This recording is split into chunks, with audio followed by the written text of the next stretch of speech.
What is up, YouTube? Coming at you today with two very exciting knives to share with you, and some information on the new company of which the knives are made by. These are two knives called the Model 451. This is the 3.25 inch, and the other that you see there is the 4 inch by a brand new company, Freeman Outdoor Gear. And if you're not familiar with the name Jeff Freeman, as it has to do with knives, you will know soon. Chances are you probably already own a knife designed, engineered, and produced by Jeff Freeman. Jeff Freeman was the top guy over at Gerber for over 10 years.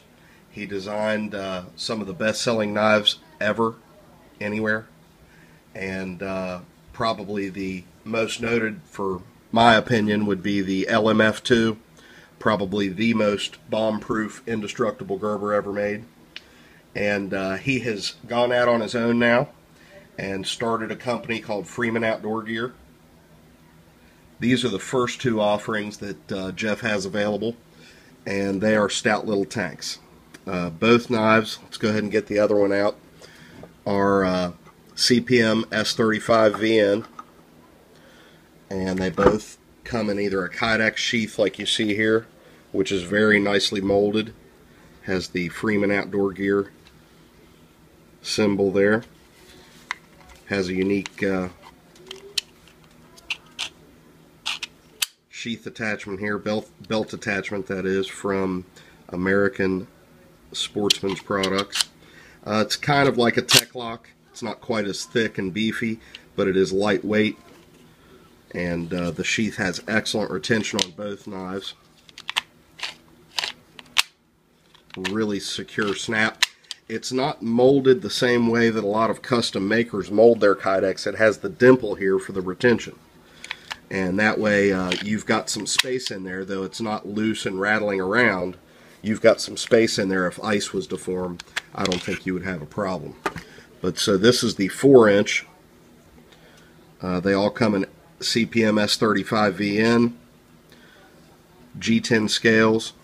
They all come in Cerakote, either black or what you see here, which is the flat dark earth. Yeah, flat dark earth on the blade. The scales are desert sand, and then the sheath is tan. You can get black sheaths. He has ballistic nylon sheaths, really nice ones, and many G10 colors. You can get blue, orange, black, tans. But I'm going to roll in some footage of the smaller knife here being used. I've already used this one quite a bit. I've carried it and cut all my normal EDC stuff as far as boxes and all that. I've also done some wood cutting. I did some drilling with it. I did some just tip strength banging around on a piece of wood with it. And this CPM S35 VN has held up just incredibly well. There's not so much as any kind of hint of a roll or microchip yet. Hope you can see how just absolutely clean that bevel is. They are thick knives. They are all 3/16 inch thick, so they're very stout, and it's a flat grind, 3/4 inch or so, 3/4 of the blade that is or so, and so it's pretty thick behind the edge. It's not a super fine, lean grind. It's definitely a thick grind. Look at this tip. And let's go ahead and roll in some tip footage now, just to show you how strong that tip is. Just having a look at some tip strength on the Freeman here. Very strong tip.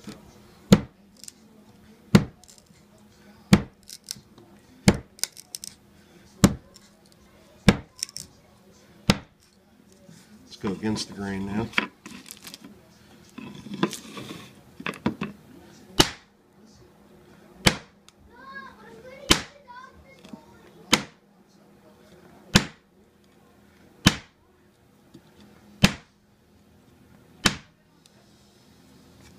It's a beast.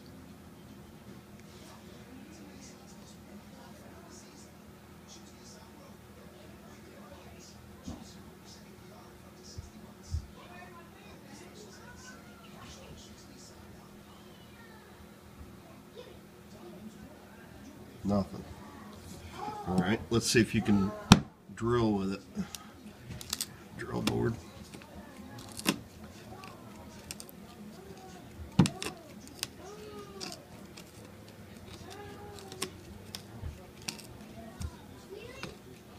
No problem. Alright, so as you see there, this tip will do what you want it to do, and he's running these at 59 to 61, so they're pretty high up there on the Rockwell, and you can just see the absolute perfect apex there with no microchipping or rolling at all. It's holding up very well. So is the Cerakote. You can see it burnishes a little bit when it cuts into hard materials like wood. But the knife is very comfortable in hand. I gravitated to this small one. I wanted them both. He also has a necker available, and I want to say that new CPX XHP or something like that steel.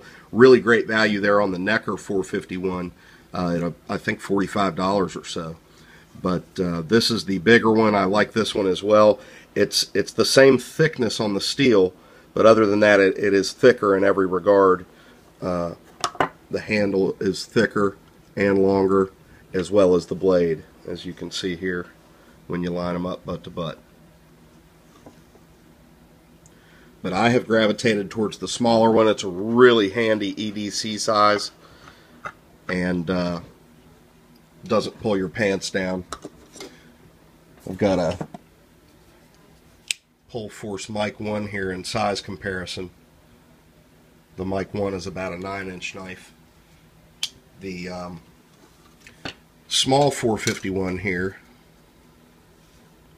is an 8-inch knife. The larger one is 9. So the 451 name comes from Mr. Freeman was involved in a wildland firefighting team in his early years, and a lot of that really stuck with him, and he knows that you need a quality tool with top shelf equipment and materials, and he's had value gear quote unquote fail on him. So he's chosen S35VN, the CPM S35VN, G10 stainless hardware, 8/32, real stout. And you know, with the Kydex sheaths, you've got a really strong design there. One of the things that he talks about on his blog is he didn't want just a knife that was strictly a camping bushcraft knife, and he didn't want a knife that was strictly a tactical knife, and he truly wanted to build an all-around, which is always a tough thing to do.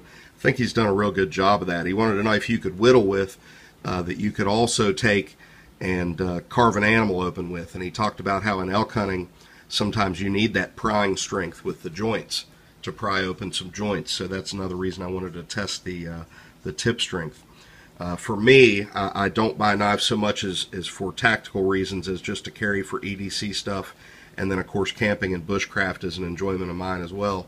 And for bushcraft, one of your concerns with an outdoor knife that's more of a tactical knife like this one is, will it light a fire steel? So I wasn't sure about that. I knew with this full-length swedge here that it probably wasn't going to work. That corner is not real sharp, so I thought we would try the ricasso area here as well as the jimping. So let's go ahead and take a look at that and see how that worked out.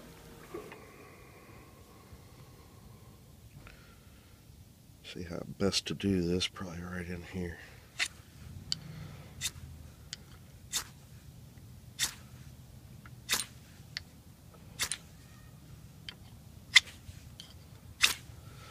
Well, there you have it, folks. That's not going to be a problem.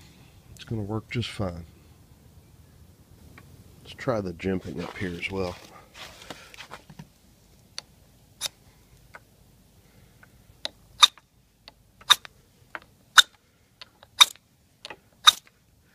Yep, that's going to work on the jimping as well. Alright, so as you can see there, the knife has no problem sparking a fire steel.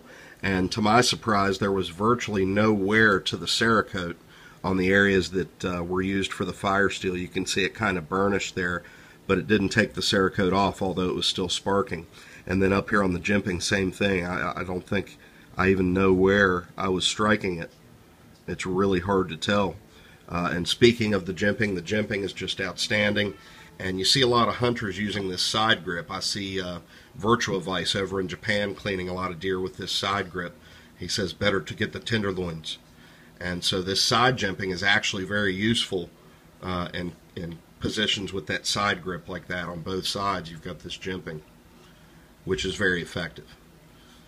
You've got a hammer strike plate on the back here, or a hammer area of the pommel that you could use for strikes. They all come with a lanyard like I showed you on the other one. And let's go ahead and roll in some footage here of just cutting some wood for shavings, like you were going to make wood or get some shavings, that is, for tinder for a fire. Around with the 3.25-inch Freeman outdoor gear, model 451 and S35 VN.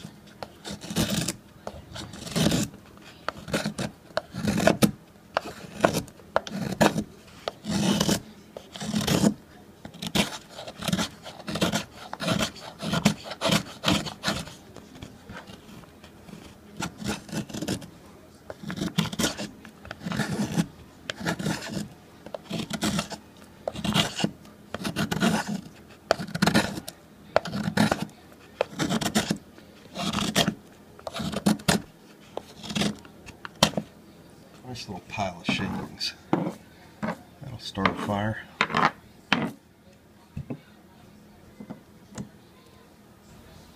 Alright, so as you can see, I've used the knife quite a bit. I'm very impressed with it. Again, the other knife, the larger 4-inch, I will start using and do some videos on that one as well. But I've gravitated towards the smaller one. The big one is just bigger in every way. If you have really big hands, you might prefer this one. Or if you just want the extra blade length for what you're going to be doing with the knife, you might like this one as well. They're both definitely carryable sizes. They're not, you know, so large that you're not going to want to carry them just for normal EDC stuff. The sheath, you can use the belt clip that it comes with that I showed you, or you can take this whole assembly off with these two screws here and just use the sheath any other way you want to mount it, with the holes for paracord or straps for nylon webbing. You can mount it to a backpack. This will fit 2 molly strips perfectly. I meant to show that as well, but I didn't get it on film. But that will go right through 2 molly straps and strap on the back of a backpack or wherever you want. So that works out well. Alright guys, so in closing, I would definitely just say that I'm very impressed so far with the Model 451 Freeman knives. And Freeman Outdoor Gear is going to be a company to watch. Go ahead and get some close-in shots here of the machining and the work that he's done. Very, very precise. If you follow his Facebook, you can see some of the build along where he had the initial blanks, then got a heat treat oven, was getting grinding advice from some of his famous knife maker friends like Rick Hinderer. So, you know, Mr. Freeman has contacts inside the knife industry that are just full of invaluable information and tips. He's gonna nail this stuff, and I'm very excited to see what he does next. The necker is up on his site, like I said. The folder is coming soon, and these are just stout little tanks that I think everybody's going to dig. The tang, you'll notice, is exposed slightly outside the scales, but it's chamfered all the way along. It's very comfortable, even in hard use, hard materials like the wood. Very ergonomic and comfortable to use. I think he's nailed it. Really enjoying them. I'll continue using them, let you guys know, keep you updated. But of course the links will be below to Freeman Outdoor Gear. The only other video at this time on these knives, early or middle December 2013, is one Blade HQ vid. So you guys jump on them while you can and go over there and check them out. Highly recommend them. Well, thanks everybody for watching. You all have a good one.